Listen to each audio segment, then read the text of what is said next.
Hi everyone, it's me, Interconnected Mystical Flying Carpet Subliminals, and I just wanted to create like a little video, like giving like a pointer or like sort of caution to like some subliminal makers who layer their subliminals in a certain sort of incorrect way. At least it's incorrect in terms of like how it's going to absorb for most people. So this is basically the basis of rain subliminals and subliminals with music in them. So not raw subliminals, like just the affirmations without any layering for calm like forest sounds or something, or any sort of thing you want to put over your raw affirmations to blend them in with like a naturescape. So like the thing that has always bugged me about this is that I love the nature noise subliminals. It's just you guys have them cranked way too loud. So it's to the point where in the audio file that the rain noises are actually clipping to the point where the affirmations aren't available to your subconscious mind because they're literally...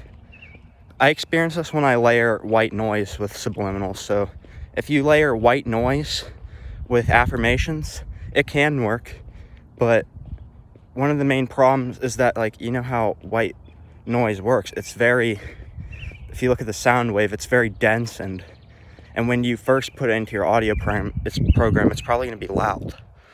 So when you have that static like wave, it's so loud that if your affirmations are not loud enough, they're just going to get lost and people are not going to be able to absorb them.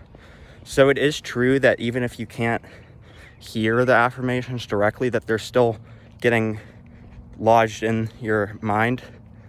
But sometimes they're not actually. Sometimes it actually can be a problem where your calm naturescape, quote unquote calm, is actually way too loud.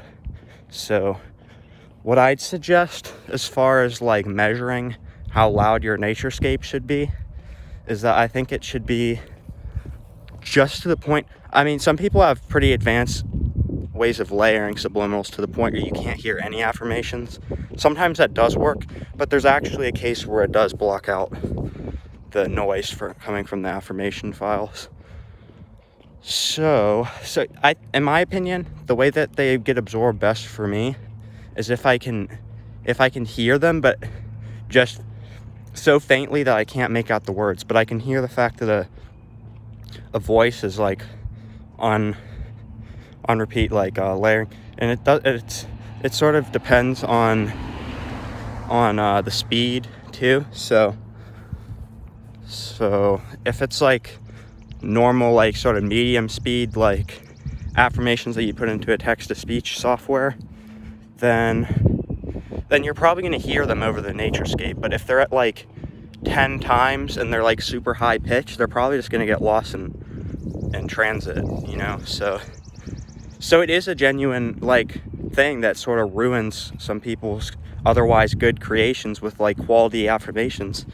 It's just the problem is your naturescape's way too fucking loud. So you need to like be careful and be precise with how loud you make your naturescape, because it can totally block out the affirmations.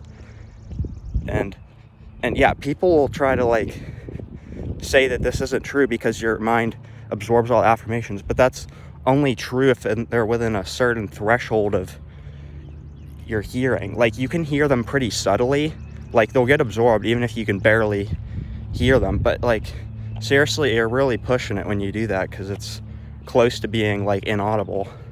And I'm just saying, especially if you use like thunder noises or Brownian noise, that's so fucking deep, it's gonna completely overwhelm all the other files you have layered on your subliminals. So yeah, that's all I have to say about that. Just be mindful of how you're making your naturescape and how it's syncing with your affirmations, because sometimes the naturescapes just don't, the they're not in sync with how the affirmations are playing. So the audio wave files are clashing, and they could even be clipping and making all sorts of crunching and crackling noises. So yeah, that's all I had to say. Thank you for watching this, and please be mindful.